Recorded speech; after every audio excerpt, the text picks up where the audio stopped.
আসসালামু আলাইকুম, কী অবস্থা সবার? আশা করি অনেক ভালো। আকাশের কোণে ঈদের চাঁদ যখন প্রথম দেখা গিয়েছিল, তখন পুরো গ্রামে যে আনন্দের হিল্লোল বয়ে গিয়েছিল, আজ তার ছিটেফোঁটা অবশিষ্ট নেই। আজ ফেরার দিন।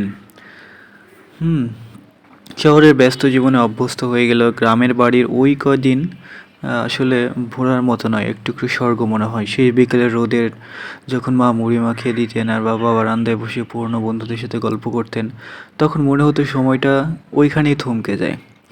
সকাল থেকে বাড়িতে এক অদ্ভুত নিস্তব্ধতা, রান্নাঘরে ব্যস্ত মা, কিন্তু তার হাতের খুন্তি নাড়ার শব্দ আজ সেই তেজ নেই।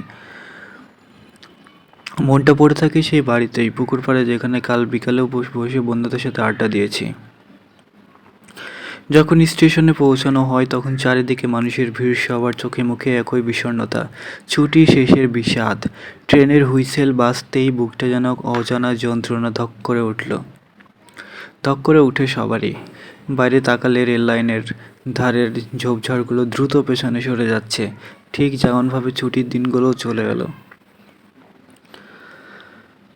ট্রেন যখন বড় শহরের স্টেশনে এসে থামলো, চারপাশটা কোলাহল আবার মনে করে দিল বাস্তবতা এখানেই। যান্ত্রিক শহরটা যেন দুহাত বাড়িয়ে তাদের গিলে খাওয়ার অপেক্ষায়। স্টেশনে নামতে আকাশের দিকে যখন তাকাই, তখন সেই আকাশটাও গ্রামের মতো আর অতটা কোমলতা দেখা যায় না।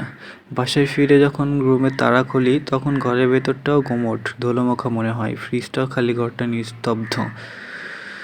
সব কিছু মিলিয়ে বাড়ি ফেরার পরে যে সময়টা থাকে সেটা আসলেই অনেক নিস্তব্ধতার একটা সময় এবং ভালো না লাগার একটা সময়। যান্ত্রিক শহরে আবার ফিরতে হবে, বাড়িঘর ছেড়ে, সেই চেনা শৈশবের পথটা ছেড়ে। এগুলো আসলে অনেক সময় মিস করতে হয় অনেক কিছু। ঠিক আছে, এখন তারপরেও বাড়ি ফিরতে হবে। ঈদ যতটুকু তোমরা সবাই তোমাদের ফ্যামিলির সাথে কাটিয়েছ, সেটা অনেক বেশি ভালো, কারণ অল্প সময় হলেও আমরা পরিবারের সাথে ঈদটা উদযাপন করতে পেরেছি। এটাই অনেক, এটুকুই অনেক বেশি পাওয়া। শহর ইট পাথরের খাঁচায় ফেরার সেই বিষণ্ণতাকে আর একটু গভীর নিয়ে গিয়ে গল্পের পরের অংশটি তুলে ধরা হলো। বাসার কলিং বেলটা বাজতেই শব্দের একটা হুঙ্কার শোনা যায়। বড্ড কর্কশ ঠেকলো, অথচ গ্রামের বাড়িতে দরজা টোকা দিলেই যেন হাসি মুখে দেখা মিলত। ঘরের ভেতর ঢুকে ধুলোবালি জমা, পাতলা আস্তর জমা আছে ঘরের মধ্যে, এমনটা মনে হয়। জানালার পর্দা সরিয়ে দিলে বাইরের নিয়ন আলো ঝিলিকা আর গাড়ি হর্নের বিকট শব্দ। সে পকেট থেকে মোবাইলটা বের করে গ্যালারিতে থাকা গ্রামের ছবিগুলো দেখতে থাকি।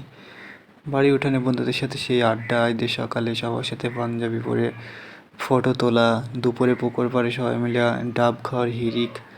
এই ছবিগুলো পরবর্তীতে বাসায় ঢুকে দেখতে মন চায়, দেখতে ইচ্ছে করে। আমার মনে হয় সবারই এমনটা হয়। আমরা যখন গ্রাম থেকে ছুটি শেষ করে শহরে আসি, রুমে ঢুকি, ঢোকার পর আমাদের প্রথম কাজ থাকে গ্যালারিটা বের করে সেই পুরোনো ছবিগুলো দেখা, যেগুলো একটু আগে প্রাণবন্ত সজীব ছিল। যাই হোক, তারপরেও রান্নাঘর তো রান্না হয় না তখন। ব্যাগ থেকে বাড়িতে পাঠানো খাবারগুলো বের করি, কী যে সুবাস আর কী যে স্বাদ! সারা মাস ঢাকা শহরে থাকলেও ওই রকম সুবাস আর স্বাদের খাবার খাওয়া যায় না। যাই হোক, সেগুলো বের করে আবার খাবারের একটা আয়োজন থাকে ছোটোখাটো। তারপরে গোসল করে এই তো বিদায় ঘন্টা শেষ, এখন আবার নতুন রুটিন শুরু। শহরে যান্ত্রিক কোলাহলে আবার অভ্যস্ত হয়ে যেতে হবে, আবার কবে ছুটি থাকবে না থাকবে সেই সময় পর্যন্ত। এই স্মৃতিগুলোই থাকে আর কি। তো গ্রাম থেকে আসার পরে সেইগুলো সেই সময় একটা খালি খালি লাগে, মনে হয় যে কী যেন একটা হাহাকার বুকের মধ্যে, মনের মধ্যে, সব সময় ওইটাই। হ্যাঁ, আবার যখন ওই দিনটা সব থেকে বেশি ফেভারিট ছিল, যখন হচ্ছে আমরা শহর ছেড়ে গ্রামের উদ্দেশ্যে রওনা দিব, ঠিক সেই মুহূর্তটা কী যে খুশি আর আনন্দ। আবার ঠিক সেই মুহূর্তে অনেক বিষাদময় হয়ে ওঠে যখন আমরা গ্রাম ছেড়ে যখন আবার শহরের পথে রওনা দিই, আপন ঠিকানা ছেড়ে, শৈশবের ঠিকানা ছেড়ে যখন আমরা আবার শহরের উদ্দেশ্যে রওনা দিই, সেই সময়টা আবার খুব বিষাদময় করে তোলে। হ্যাঁ, অনেক কিছু আবেগময় করে তোলে। কত পাখির কিচিরমিচির ডাক, গ্রামের নিস্তব্ধতা, চেনা মানুষ, চেনা মুখ, হ্যাঁ? সব কিছু ফেলে রেখে আবার শহরের সেই ব্যস্তময় জায়গায় ফিরতে হবে, আবার রুটিন করে জীবন চালাতে হবে, আবার মেপে খাবার খেতে হবে, হ্যাঁ? খাবারটা ভালো না লাগলেও খেতে হবে। কিছু করার নেই। কারণ বাড়ির আপনজন তো আর নেই। তো যাই হোক এভাবেই একজন ব্যাচেলরের কিংবা যারা ঢাকায় থাকি তাদের রুটিনটা এভাবেই চলে, জীবনটা এভাবেই চলে। শৈশবের জায়গায় নিজের বাড়িতে মাঝে মধ্যে বেড়াতে যাওয়ার মতো বেড়াতে যাই আমরা, থাকতে যাই না। তো ওই রকমভাবেই আমরা দিন পার করছি। শহরে যারা থাকে তারা ছুটি শেষ হলে এভাবে দিন পার করে।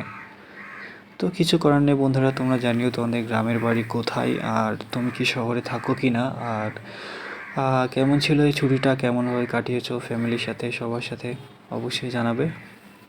সেই সাথে আমাদের সাথে থাকো। আর তোমরা যদি জানাও কিছু শেয়ার করো তাহলে আমি তোমাদের রিপ্লাই দিব, তোমাদের সাথেও শেয়ার করবো মন্তব্যগুলো। আশা করি অনেক ভালো লাগবে। তো যাই হোক, ঈদের পরবর্তী সময়গুলো তোমাদের জীবনে ভালো কাটুক, সময়গুলো সুস্থ থাকো। আল্লাহ হাফেজ।